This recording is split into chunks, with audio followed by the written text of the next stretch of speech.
Hey, Tommy the Butcher for Wise Guys Barbecue.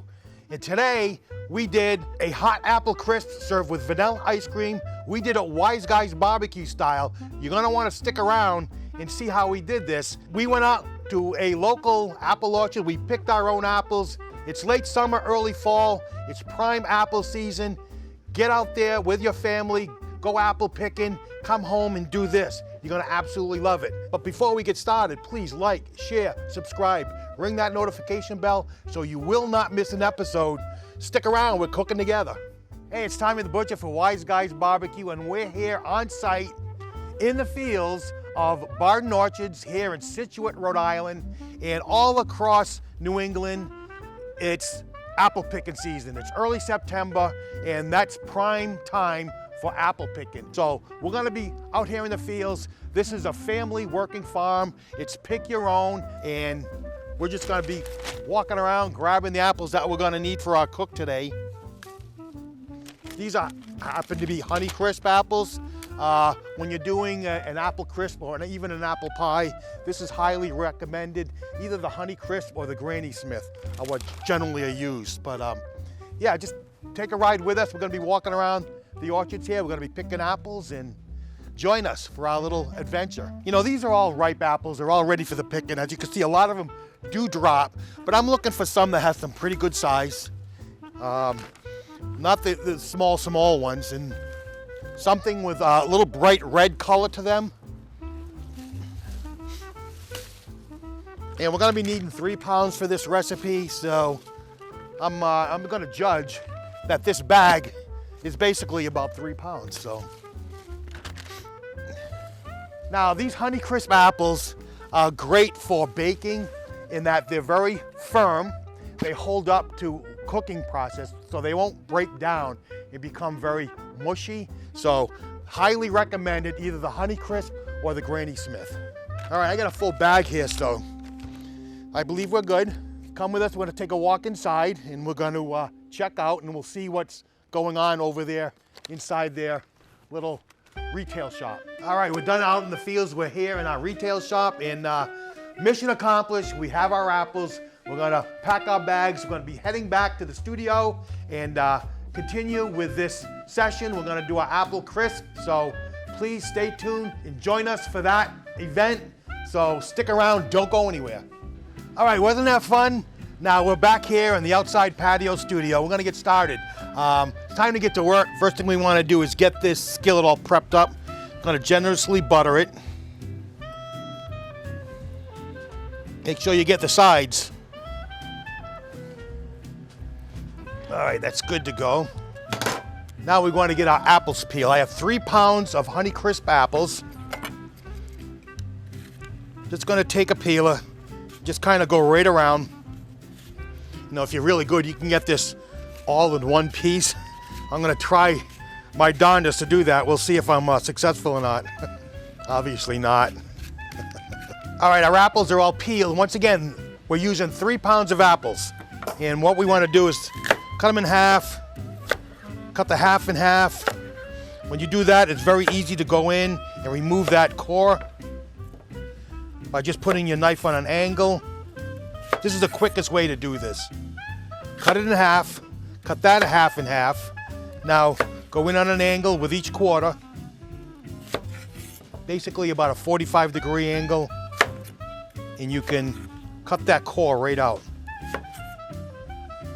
All right, there's our apples. We have them peeled and we have them cored. Now we're just gonna cut them in wedges. I'm gonna go each quarter, 1, 2, 3, 4 slices. So we're quartering each quarter, basically. This is a pretty quick process.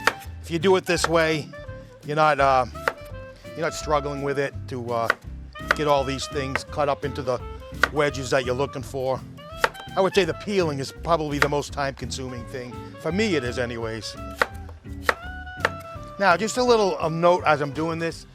If you're not that quick at it and it's gonna take you some time, these things oxidize pretty quickly, these apples, that is. So they'll kind of turn brown on you. If you're finding that's happening, what you'd want to do is just put them in a bowl of water with just a little bit of lemon juice. because that'll stop that oxidation process. But if you're fast enough, you can do it this way, and you're certainly not going to run into that problem. Once I get it into the bowl and get all the other ingredients mixed in with it, there will be lemon juice in there, so that'll halt that oxidation process. So, all right, so there are all our apple wedges. I'm going to go into a large mixing bowl. Next, we're going to go in with all our ingredients. First, we're doing a half a cup of brown sugar. Next is going to be a 1/4 cup of honey. A teaspoon and a half of ground cinnamon, 1 teaspoon of vanilla, 1 tablespoon of lemon juice. I'm gonna get this all mixed up, blended well. Next, we just want to do just a pinch of salt. Now, here comes the interesting part. So, like I said, this is your typical apple pie filling, whether you're doing a pie, whether you're gonna do an apple crisp like we are, but we're not just doing a basic, ordinary apple crisp. We're gonna do this wise guy style. So, there's a couple key ingredients we're gonna add to this at this point. We're gonna go in with about a 1/4 cup of pignoli nuts, or also called pine nuts. This is very typical in a lot of Italian cooking, a lot of Italian pastries, baked goods. So the nut component in here is gonna give us a little bit of a crunch. So we're gonna go in with it's about a 1/4 cup, maybe a 1/3 of a cup. This is the best ingredient of all. I'm gonna go in with some raisins. Now, not just typical raisins, I got some golden raisins here, and they're soaked in grappa. We've macerated these overnight in grappa, and what grappa is, it's an Italian spirit, and what they do is they distill all the grape pumice, and the pumice are all the solid ingredients in winemaking, the stems, the seeds, the peels. So all that residual solid product that is left over during the winemaking process, they distill that all down and they come up with a spirit, and they call it grappa. In Italian culture, this is considered an after dinner drink, and it aids in the digestive process. So what do you know? So we're gonna go in, now I've soaked these overnight. We're gonna drain these. These are golden raisins, by the way. We're gonna drain these off.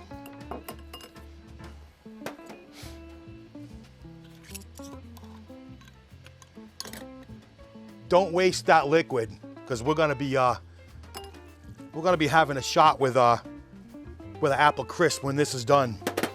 I have a cup of raisins. I'm gonna go in with them all. I wasn't sure what I was gonna do, but in they go. Put all this to the side. Now I'm gonna get this all blended up nice.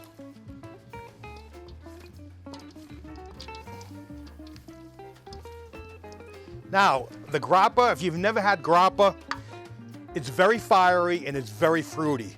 Some people find it a little bit off-putting, but give it a shot, try it sometime. Highly recommend doing it as an after-dinner drink, because it is gonna speed up that digestive process quite a bit. Or so they say in Italian culture, which I happen to agree with. All right. Our mixture is all set. We've got our buttered 12-inch cast iron skillet. All in we go. All right, we're gonna spread this out a little bit. Get it all nice and even. All right, I'm gonna put these aside, and we're gonna get started with our crumb topping next, our crisp topping.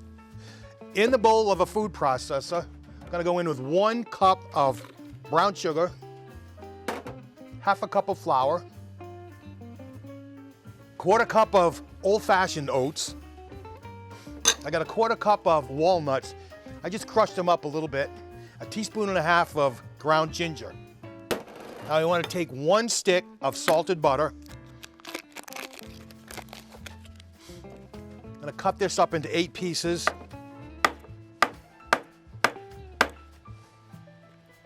Or 7. All right, you want to pulse this a few times just to get it all blended, a little bit crumbly, but a little bit clumpy at the same time. You don't want to over-process it. Just want to see how that butter is. Once that butter kind of breaks up a little bit, you're good. All right, that's great. All right, our crisp crumble is ready to go. I'm gonna remove this blade. And we're just gonna sprinkle it all along the top here, evenly, to get it all spread out. If you can see, we still have some chunks still remaining in here. That's just what you want. You want to keep that butter still broken down, but not all kind of blended in or melted into the crisp. Similar to like you're making a pastry dough for biscuits. You want that butter just cut up into small pieces. I'm going to shake this around a little bit, get it nice and settled in. All right, that's it. Everything's put together. We're gonna head on over to the smoker and see you over there in 1 minute. All right, we're rocking at 350, and we're gonna get this in, gonna get it up on the top shelf.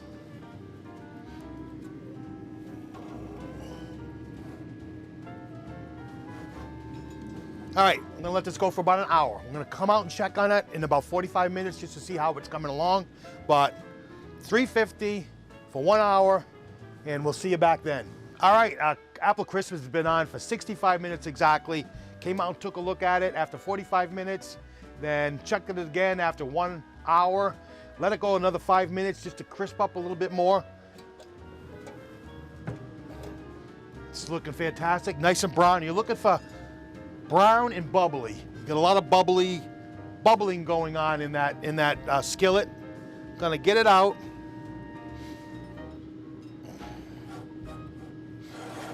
We got it out. We're gonna let it rest for about 20 minutes, let it cool down a little bit, and then we'll be plating this up, so stick around, don't go anywhere. You're gonna wanna see this. All right, we've let this rest a little bit. It's cooled down. We're gonna get this plated up, and you know, we got our little apple. We brought apple orchard with us, so that's our apple orchard in the backyard. What I'm gonna do is we're gonna come in, we're gonna serve this with some vanilla ice cream. I mean, I can't think of a better fall dessert or a fall treat than apple crisp, warm apple crisp, right out of the oven or right out of the smoker in this case, served up with some vanilla ice cream.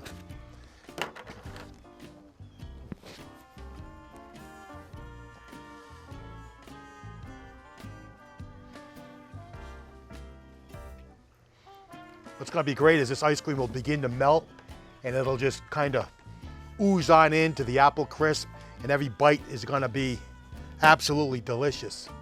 All right, I'm ready to dig in. Warm apple crisp and cold vanilla ice cream.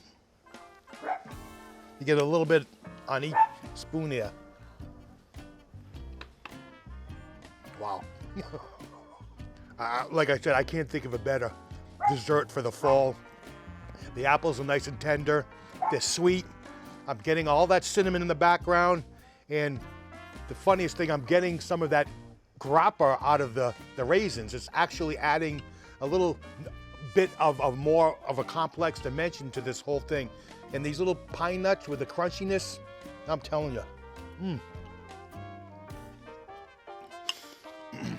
Take a look at that. You can see the ice cream beginning to melt.